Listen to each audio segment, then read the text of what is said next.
2 Samuel chapter 11.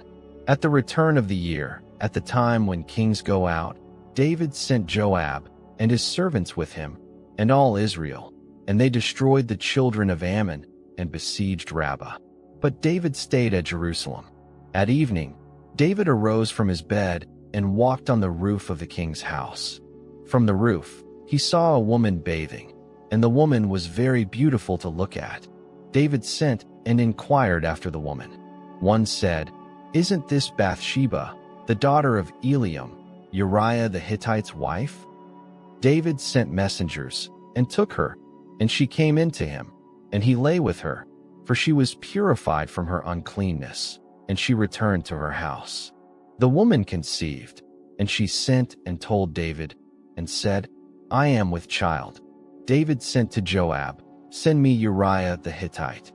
Joab sent Uriah to David.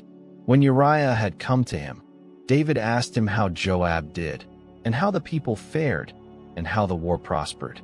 David said to Uriah, "Go down to your house and wash your feet."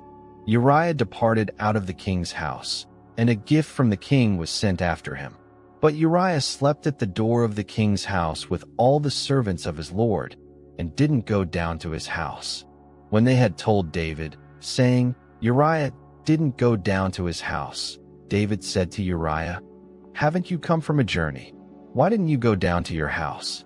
Uriah said to David, "The ark, Israel, and Judah are staying in tents, and my lord Joab and the servants of my lord are encamped in the open field. Shall I then go into my house to eat and to drink and to lie with my wife? As you live, and as your soul lives, I will not do this thing." David said to Uriah, "Stay here today also, and tomorrow I will let you depart." So Uriah stayed in Jerusalem that day and the next day. When David had called him, he ate and drank before him, and he made him drunk. At evening, he went out to lie on his bed with the servants of his lord, but didn't go down to his house. In the morning, David wrote a letter to Joab and sent it by the hand of Uriah. He wrote in the letter, saying, "Send Uriah to the forefront of the hottest battle and retreat from him, that he may be struck and die." When Joab kept watch on the city, he assigned Uriah to the place where he knew that valiant men were. The men of the city went out and fought with Joab. Some of the people fell, even of David's servants, and Uriah the Hittite died also. Then Joab sent and told David all the things concerning the war, and he commanded the messenger, saying, "When you have finished telling all the things concerning the war to the king, it shall be that, if the king's wrath arise, and he asks you, 'Why did you go so near to the city to fight? Didn't you know that they would shoot from the wall? Who struck Abimelech the son of Jerubsheth? Didn't a woman cast an upper millstone on him from the wall, so that he died at Thebez? Why did you go so near the wall?' Then you shall say, 'Your servant Uriah the Hittite is also dead.'" So the messenger went and came and showed David all that Joab had sent him for.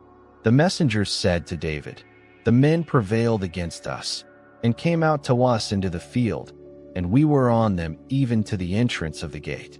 The shooters shot at your servants from off the wall, and some of the king's servants are dead, and your servant Uriah the Hittite is also dead."